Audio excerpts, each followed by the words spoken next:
Adrien Quatennens, bonjour. Bonjour Jean-Jacques Prenez un Bourdin. peu d'épaisseur, je trouve. En ce moment, on vous voit partout, on vous entend souvent. Vous êtes toujours numéro invité. 2. Moi, je vous ai toujours invité, mais vous êtes numéro 2 de la France Insoumise maintenant. C'est un numéro qu'on m'a collé, en effet. On vous a collé, mais pourquoi moi parce que vous avez été adoubé par le chef. Oui, Jean-Luc alors Mélenchon. c'est un peu plus que ça en réalité, parce qu'il Oui. y a eu un processus de réorganisation au sein de la Oui. France Insoumise après les élections européennes. Oui. On a décidé de ne plus se laisser dicter la temporalité par le calendrier électoral. On avait besoin d'un moment de réorganisation. Parce que vous savez, ce mouvement, il est neuf en fait. On en parle beaucoup, il a fait beaucoup de campagnes novatrices dans le pays, mais en réalité, nous n'avons que 3 ans. C'était au moment de la présidentielle. Il y a eu une première saison qui a été celle où le mouvement visait à appuyer un candidat à l'élection présidentielle, Jean-Luc Mélenchon. Il y a eu la constitution d'un programme solide qui reste à cette heure un point d'appui. Et puis maintenant, il y a la nécessité de penser la suite et le plus long terme. Et avec finalement une forme qui est un peu un réseau social. Finalement, Jacques Bourdin, la France Insoumise, c'est un peu en quelque sorte le réseau social de celles et ceux qui veulent concourir à ce que ce programme, l'avenir en commun, arrive au pouvoir. Vous avez des niveaux d'implication très différents. Donc il fallait penser un peu la réorganisation de tout ça. Et c'est le rôle qui est le mien dans la période. Voilà. Bon, Ni et plus ni votre moins. rôle. Alors donc, on va lever une ambiguïté. Si vous voulez bien, Adrien Quatennens. Allez-y. Est-ce que vous allez conduire la liste de la France Insoumise au municipal à Lille au mois de Je mars? ferai malheureusement pas de révélation à cette heure, parce que j'ai un calendrier que je vais respecter, mais dans quelques jours, je me prononcerai. Donc vous n'avez pas décidé encore. Vous avez Si, décidé? la décision est prise, Oui. et j'ai un calendrier qui fait que dans quelques jours, je l'annoncerai. Mais D'abord, pourquoi ne pas parce le que je dire? veux respecter d'abord les militants, à qui Oui. je vais annoncer ce que je vais faire et comment je vais m'y prendre. Et puis parce que voilà, il y a Comment un vous allez calendrier vous y d'annonce. prendre? Oui, vous Pour verrez. être candidat, vous verrez. pour être tête de Faites vos liste. pronostics. Dans quelques jours, vous me réinvitez si vous voulez et on en discute. Non, mais vous avez envie, franchement, sincèrement. Moi, en tout cas, je veux dire, non. Vous avez je envie vais- de conduire, vous avez envie d'être maire de Lille. Puisque je ne pourrai pas vous répondre à cet instant sur la question de ma candidature, et je le ferai en moment venu, je vais vous dire ce que je pense de l'élection municipale et de la manière dont il faut l'aborder. Mais Je à vais vous le Lille, dire. moi, ce qui m'intéresse, c'est à Oui, Lille. mais alors à Lille en particulier. Vous parce avez que envie? À Lille, ce qui se passe, c'est que l'élection présidentielle et la législative ont Oui. montré que la France Insoumise avait une centralité importante. Oui. Et notre score aux européennes résiste plutôt pas mal, malgré les difficultés Donc vous que avez nous avons envie? rencontrées. J'ai envie que la France Insoumise, effectivement, puisse redonner les clés de ce beffroi aux Lilloises et aux Lillois. Voilà. Et donc, je vous dirai dans quelques temps ce que je ferai. J'insiste juste sur les municipales, Jean-Jacques Bourdin, parce que cette campagne, quelque part, partout dans le pays, elle a un peu démarré, et je pense qu'elle est déjà très ennuyeuse en réalité, parce que il y a cette petite logique où finalement on irait d'un scrutin à l'autre en reproduisant les mêmes méthodes, sans voir le contexte de défiance particulier qu'il y a pour la politique dans ce pays, et le fait que de scrutin en scrutin, on s'habitue finalement à ce qu'un électeur sur 2 ne vienne plus. Alors, on n'a pas tout le temps ce matin, mais la manière dont la France Insoumise va aborder cette échéance, c'est de faire en sorte, et entendez que ce n'est pas que de la rhétorique, de déployer dans tout le pays des méthodes qui vont viser précisément à faire en sorte que le 1 sur 2 qui ne vient plus y revienne. Ça veut dire ne pas s'adresser aux gens en leur disant « votez pour nous parce que nous sommes les meilleurs, dans le meilleur costume avec le meilleur programme », mais comment peut-on construire ensemble? Comment faire en sorte que des gens qui ne l'avaient pas anticipé, même demain, siègent avec nous dans les conseils municipaux? Et nous sommes disponibles pour discuter avec celles et ceux qui entreprennent cette tâche. On ne peut pas continuer avec un Français sur 2 qui ne participe plus. Des partis ont théorisé le fait qu'il ne fallait pas s'occuper des abstentionnistes. Et même à gauche, il y a des gens qui disent ça. Les abstentionnistes, il ne faut pas s'en occuper. Par définition, ils ne votent plus. Eh bien, nous voulons faire tout l'inverse. Et c'est la singularité de la France Insoumise dans le paysage politique. Parce que si ce que nous faisions était déjà fait par d'autres, la question de notre existence se poserait. Là, nous avons une utilité particulière. Nous disons que la clé, c'est l'implication du grand nombre dans la chose Adrien politique. Quatennens, donc il y a cette élection municipale de mars, et puis il y a 2022, il y aura un candidat insoumis en 2022. Franchement, Jean-Jacques Bourdin, Vous ne savez personne ne peut présager d'une chose. Alors, on Attendez, passe à autre chose. La France Insoumise aura bien une position sur ce qu'il convient de faire en 2022, mais je crois que raisonnablement, vu la situation dans le pays, c'est pas le moment. Personne ne peut présager de ce que sera le contexte de l'élection. Une chose est sûre, par contre, c'est que le désordre dans notre pays, compte tenu de ce que fait Emmanuel Macron, lui, va aller croissant jusqu'en 2022. Ça, c'est une certitude. Et donc, il faut penser effectivement à un projet de reconstruction du pays face au désordre néolibéral que sème Emmanuel Macron. Ça, c'est vrai. La justice est-elle politisée en France? Franchement. Clairement, oui. Nous avons une elle est pente, politisée. nous avons une pente glissante. Vous avez vu que nous avons publié ce dimanche une Oui, j'ai vu la tribune, oui, je Voilà. l'ai lu justement. Alors, cette tribune, clairement, disons les choses. Il ne s'agit pas de mettre un signe égal entre toutes les victimes de ce que nous appelons le lawfare, puisque ce sont des systèmes judiciaires différents. Si vous prenez le Brésil, si vous prenez la Russie ou la France, évidemment que ça n'est pas exactement comparable. Par contre, ce qui est comparable, ce sont les moyens déployés, les intentions et Donc, les procédures abusives. procès politique à l'encontre de la France Insoumise et notamment de Jean-Luc Mélenchon Jean-Jacques Bourdin, et de excusez-moi. et de 5 membres parce que là, on va parler, de votre parti. Pas de problème avec le fait qu'on procès politique ou pas? Mais clairement, c'est un procès politique. Mais d'abord, dire une chose, Jacques Bourdin. Oui. C'est que, pourquoi nous disons que c'est un procès politique? D'abord, parce qu'il se tient dans un contexte tout particulier d'utilisation des moyens de justice pour réprimer les oppositions. Jean-Jacques Bourdin, si on se retourne un peu sur les 2 ans et demi de quinquennat d'Emmanuel Macron, on peut dire une chose, je crois, c'est que les tenants du libéralisme économique sont devenus les principaux adversaires des libertés individuelles. Jean-Jacques Bourdin, est-ce que c'est encore la République quand ce qui doit être le maintien de l'ordre termine sur autant de blessés graves? Est-ce que c'est encore la République quand une fête de la musique qui a été prolongée de quelques heures se termine par une découverte tragique? Quand on apprend ce matin que le rapport de la police judiciaire vient contredire les conclusions de l'IGPN sur la mort de Steve, alors que le Premier ministre Édouard Philippe, et il faudra en tirer des conclusions politiques, avait dit le matin même... Steve a été tué par la police. Steve a été tué par la police, Adrien Quatennens. En tout cas, ça c'est à l'enquête de dire les choses. En tout cas, il y a une chose qui est sûre, je crois ce matin. Non, par contre, je crois une chose clairement, c'est qu'Édouard Philippe a eu tort, politiquement, de réagir immédiatement en disant qu'il n'y avait pas de lien entre la disparition de Steve et l'intervention de la police. Et il semblerait ce matin... un lien il semblerait ce matin, en tout cas, moi j'ai pas lu le rapport, mais au vu de l'enquête... Est-ce que le fait que le téléphone borne au moment de l'intervention de la police, est-ce que ça prouve... Ça prouve qu'il y a un lien. En tout cas, je vous pose simplement la question. Ce qui semble-t-il est prouvé ce matin, Jacques Bourdin, c'est que le téléphone borne au moment où l'intervention policière va se faire, alors que le rapport de l'IGPN lui disait que le téléphone s'était arrêté d'émettre bien avant l'opération. Vous avez remarqué que c'est la police judiciaire. Oui, bien sûr, donc le pouvoir. Donc la police qui fait cette révélation. Oui, mais il y a bien une contradiction. Et qui donne la vérité sur le bornage du téléphone. Compris pour qu'on avance. Il y a aujourd'hui qu'il y a une contradiction entre le rapport de ce matin de la police judiciaire et de l'IGPN. Mais je veux continuer. À l'heure où l'on se parle actuellement, il y a un procès en cours et que moi je soutiens ceux qui sont appelés à comparaître, des fameux décrocheurs de portraits d'Emmanuel Macron. Vous avez suivi ça aussi. C'est-à-dire que Emmanuel Macron, c'est celui qui, depuis le perron de l'Élysée, exhorte la jeunesse du pays à, dit-il, je le cite Emmanuel Macron, Jean-Jacques Bourdin, « Rendez-nous la vie impossible », a-t-il dit. « Rendez-nous la vie impossible aux dirigeants politiques, notamment sur les grandes causes ». Là, en l'occurrence, on a la question climatique que ces jeunes ont voulu mettre en cause. Alors, Monsieur Macron dit « Rendez-nous la vie impossible », mais décrocher un portrait qui vaut 8,70 €, c'est une action symbolique non violente. Et ça, c'est trop peut-être. Et ces gens-là sont devant les tribunaux. Est-ce qu'Emmanuel Macron organise justement ces procès politiques en France? Est-ce qu'il y a une volonté? Est-ce que le président de la République guide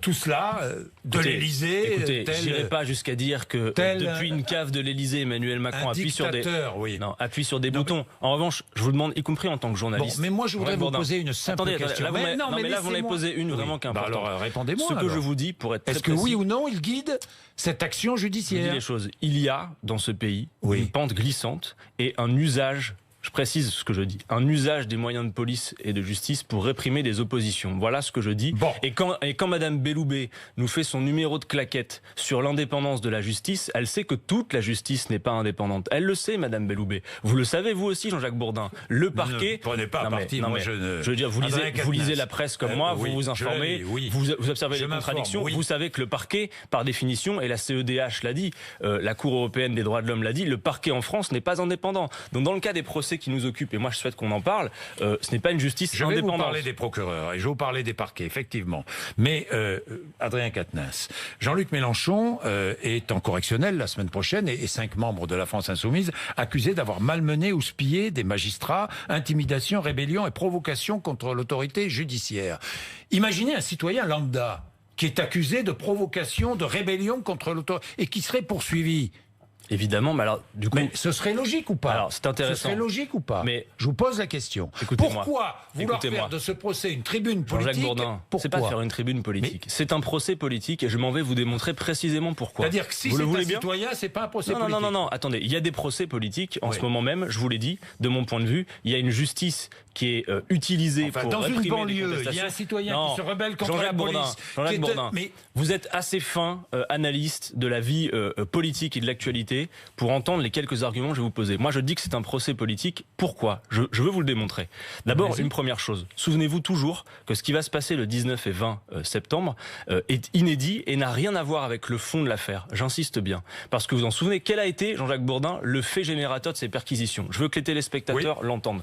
Ce sont des dénonciations. de campagne, perquisition, voilà, conditions d'emploi d'assistants d'eurodéputés de la France Insoumise. Arrêtons-nous là un instant. Comme le Rassemblement national. Non. Comme le MoDem. Comment non? Jean-Jacques Bourdin. Comment non? Sur les assistants parlementaires, du Parlement européen, Jean-Luc Mélenchon n'a jamais été mis en cause par le Parlement européen lui-même. Contrairement par exemple à Madame Goulard, qui à cette heure, n'y a-t-il pas de poids de mesure, est blanchie par le Parlement puisqu'elle est candidate pour être à la Commission européenne. Le deux poids de mesure aussi, quand on voit les blanchiments qu'il y a eu dans l'affaire Benalla et autres, sont à interroger quand je vous parle d'une justice, d'un usage des moyens de justice en politique. Le fait générateur de la perquisition contre Jean-Luc Mélenchon, c'est une dénonciation d'une eurodéputée du Front National qui a dénoncé 19 personnes, parmi lesquelles, et je ne leur souhaite pas le même sort que celui qui est arrivé à la France Insoumise, par exemple, monsieur Yannick Jadot, madame Alliot-Marie. Sur ces 19, Jean-Jacques Bourdin, justice d'exception donc, le seul qui a été perquisitionné à son domicile privé et chez une quinzaine de ses proches et assistants parlementaires, qui est-ce, Jean-Jacques Bourdin? Jean-Luc Mélenchon. Ensuite, je termine. Est-ce qu'il a eu tort de réagir comme il a réagi? Je vais vous y répondre. Je vais vous y répondre. Oui. Deuxième affaire, les comptes de campagne, Jacques Bourdin.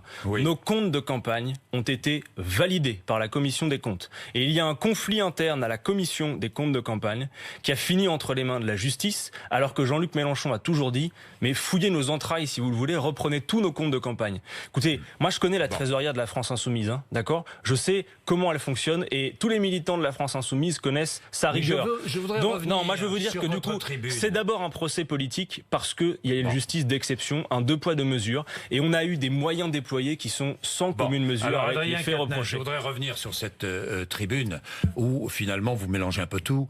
Vous mélangez la Russie, le Brésil. Mais si, ne me dites pas non. Je viens de vous dire à l'instant, Jean-Jacques Bourdin. Vous connaissez Sergueï Ouldatsov? Oui, un opposant à Vladimir Poutine, qui a payé d'ailleurs très cher son opposition. 4 ans et demi. Et d'ailleurs, les ambiguïtés de Jean-Luc Mélenchon avec Vladimir Poutine. Et quand certains parce que quand certains de nos adversaires politiques, Jean-Jacques Bourdin, disaient que Jean-Luc Mélenchon était l'ami de Vladimir Poutine, Jean-Luc Mélenchon s'est vertué de rappeler que son ami en Russie, c'est celui que vous venez de nommer, Sergueï Oudaltsov, qui lui a été en prison et a payé extrêmement cher son opposition à Vladimir Poutine. Alors moi je vous réponds, Jean-Jacques Bourdin, pour avoir encore une fois, des manifestations entendez-moi ce matin. 4 ans et demi de prison. Oui, j'invite en Russie, pas en France. Adrien Quatennens, je voudrais simplement vous poser une question. Bourdin, non, vous voulez me faire dire quelque chose qui n'est pas exact. Est-ce que Jean-Luc Mélenchon a été oui ou non un jour ambigu avec Vladimir Poutine? Oui ou non? Absolument pas. Jamais. Mais quels arguments vous avez? Je ne sais pas. Vous n'en avez aucun pour la raison suivante. Je me souviens de l'intervention de la Russie en Syrie. Je me souviens de Jean-Luc Mélenchon qui a approuvé, salué cette intervention. Jean-Luc Mélenchon a toujours été clair sur un fait. La Russie n'est pas un adversaire, c'est un partenaire. Et nous sommes partisans. Comme Emmanuel Macron qui dit la même chose. Entendez-moi. Oui, enfin, qui fait beaucoup de communication, Emmanuel Macron. En réalité, nous, ce que nous prenons en matière géopolitique, Jacques Bourdin, c'est que ce qui est le plus en danger, c'est la paix. Et nous voulons concourir à la paix. Et la France a une voix toute particulière, vous le savez, à l'international. Donc vous approuvez Emmanuel Macron lorsqu'il reçoit Poutine à Brégançon. Il a raison d'établir le dialogue avec tout le monde. Et entendez bien une chose, en tant que chef d'État, Jean-Jacques Bourdin, établir le dialogue, ça ne veut pas dire adouber tel ou tel régime. Enfin, s'il fallait vraiment faire le tri à travers le monde avec nos interlocuteurs, vous savez, je crois qu'on ne parlerait pas avec beaucoup de monde. Donc, mais par contre, soyons clairs, s'il fallait voter en Russie, Jean-Luc Mélenchon ne voterait pas pour Vladimir Poutine, il a déjà dit. Il voterait pour celui qui a payé dur et cher. Voilà. Donc moi je veux vraiment qu'on entende raison. Vous le connaissez Ouldatsov, hein? Oui, très nationaliste. Hein? Non, alors il défend une forme de souveraineté populaire et nationale. Mais regardez. Je connais. Justement. Et c'est un opposant à Vladimir Poutine et qui fait des propositions qui sont bien plus proches des nôtres que ce que fait Vladimir Poutine. Adrien Quatennens, il y a plusieurs réformes qui vont. Alors projet de révision constitutionnelle. Non mais attendez, juste les procureurs. Là vous clôturez le chapitre. Moi, écoutez, vous demandez à ce que la justice soit parfaitement indépendante. Oui, et donc d'ailleurs, et la politique pénale en autonomie complète. Non, mais attendez. Moi, je suis partisan du fait simplement de faire entendre à tout le monde qu'il y a une justice d'exception, en l'occurrence, vis-à-vis de la France insoumise, qui va avoir lieu lors du procès du 19 et du 20. La correctionnelle, c'est une diversion. C'est une diversion sur ce qui s'est passé lors des perquisitions. D'ailleurs, je veux vous le dire, on n'a jamais souhaité. Oui, mais on n'a jamais souhaité s'opposer aux perquisitions. D'ailleurs, l'un des arguments que je pourrais vous donner, c'est qu'au moment des perquisitions, vous avez des collègues qui sont des homologues parlementaires qui sont à l'intérieur et tout se passe bien. Et donc, s'il y a rébellion, ça veut dire qu'il y a un ordre clair. Or, nos amis étaient à l'intérieur. Nous n'avons jamais voulu... Bon, il y a des réformes. Nous n'avons jamais voulu... Oui, on va y venir. Nous n'avons jamais voulu nous opposer à la tenue des perquisitions. Voilà, je vous le dis. Et nous ne voulons pas être ni au-dessus de la justice, mais pas en dessous non plus. Mais vous faites Et j'appelle tout le monde à aller sur le site. Il y a un site internet, lawfare.fr. J'invite toutes celles et ceux qui le peuvent à relayer cet appel et à le signer sur lawfare.fr, parce que effectivement, je m'inquiète. Au-delà de la France insoumise, au-delà du cas de la France insoumise, je vais vous le dire, il y a une pente glissante qui est en train d'être prise en France pour maintenir un système injuste. Voilà ce que je dis. Donc allez-y, lawfare.fr, et partagez s'il vous plaît. Bon, réforme des retraites, bioéthique, un mot sur la bioéthique, réforme des retraites, on aura l'occasion d'en reparler, malheureusement on n'a pas trop de temps. Oui. La bioéthique, la PMA pour toutes les femmes, vous voterez, j'imagine? Vous voterez ou pas? Oui, bien sûr, évidemment, c'est une bonne mesure. Et vous voyez là, on est empêché de parler de plein de choses, parce qu'on a été très occupés. C'est aussi l'une des techniques de ça, c'est que cette rentrée politique... C'est l'une de vos techniques. Non, cette rentrée politique, elle est pleine... Mettre la lumière sur ce procès en correctionnel. Cette rentrée politique... en parler. Oui, mais cette rentrée politique, elle est importante, il y a plein de sujets importants, et l'une des techniques du lawfare, c'est d'empêcher les opposants politiques de réagir à l'actualité, parce qu'ils sont sommés de se justifier comme je le suis ce matin. C'est une technique qui a cours à travers le monde. L'État franchit un pas en reconnaissant la filiation d'enfants nés d'une GPA à l'étranger, vous approuvez? Alors, je vais être clair là-dessus, il s'agit d'une mise en conformité avec les recommandations de la CEDH. Qu'on soit clair, il ne s'agit absolument pas d'une porte ouverte à la GPA. Moi, je vous le dis, nous sommes opposés à la gestation pour autrui pour les raisons de marchandisation potentielle du corps. Jean-Luc Mélenchon avait dit une fois dans l'élection présidentielle, je serai favorable à la GPA le jour où on me fera la démonstration qu'une femme riche porte l'enfant d'une femme pauvre. Voilà une des choses qui résume bien l'affaire. Là, en l'occurrence, il s'agit simplement de sécuriser le lien entre les parents et les enfants. C'est dans l'intérêt supérieur de l'enfant. Voilà. Et donc, c'est une mise en conformité, pas de mauvaise polémique sur ce sujet. Quatennens, le 30 septembre, il y aura un débat sans vote sur la politique migratoire de la France à l'Assemblée nationale, auquel vous participerez évidemment. Objectif annuel d'immigration, vous êtes favorable ou pas? Je pense que je crois que ça n'a pas de sens. Pour une raison, je vais vous le dire, Jacques Bourdin. Emmanuel Macron mène une politique qui est anti-écologique.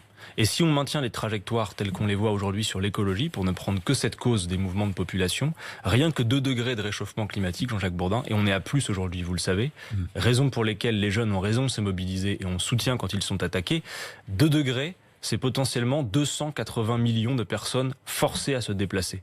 L'angle mort dans toute la politique sur la question des mouvements de population qui sont vieux comme l'histoire de l'humanité, c'est la question des causes. D'abord, on n'organise pas l'accueil à l'échelle européenne, c'est un problème. Généralement, et notamment avec les règles de Dublin, les pays qui sont les premiers géographiquement doivent finalement supporter tout l'effort. Il faut organiser la répartition de l'accueil. Mais une chose qui est claire, regardez dans le débat politique, on ne parle jamais des causes des mouvements de population, parce que ces mouvements sont contraints. Les gens ne partent pas de chez eux en se disant allez hop, où est-ce qu'on va aller faire du tourisme? C'est pas le souci. Vous avez des gens qui ne peuvent plus vivre dans leur pays d'origine. Et donc il faut penser aussi la question de nos responsabilités, parce que la question climatique connaît pas de frontières. Et donc en l'occurrence, si on ne traite pas clairement, pas de quotas, pas d'objectif annuel d'immigration. Il faut en tout cas, ce qu'il faut, c'est organiser. Il faut organiser les conditions d'un accueil digne et réparti à l'échelle d'Europe. Et dans le débat sur l'immigration, j'espère qu'on pourra parler des causes et de nos responsabilités dans les mouvements de population. Voilà. Le racisme anti-blanc existe ou pas?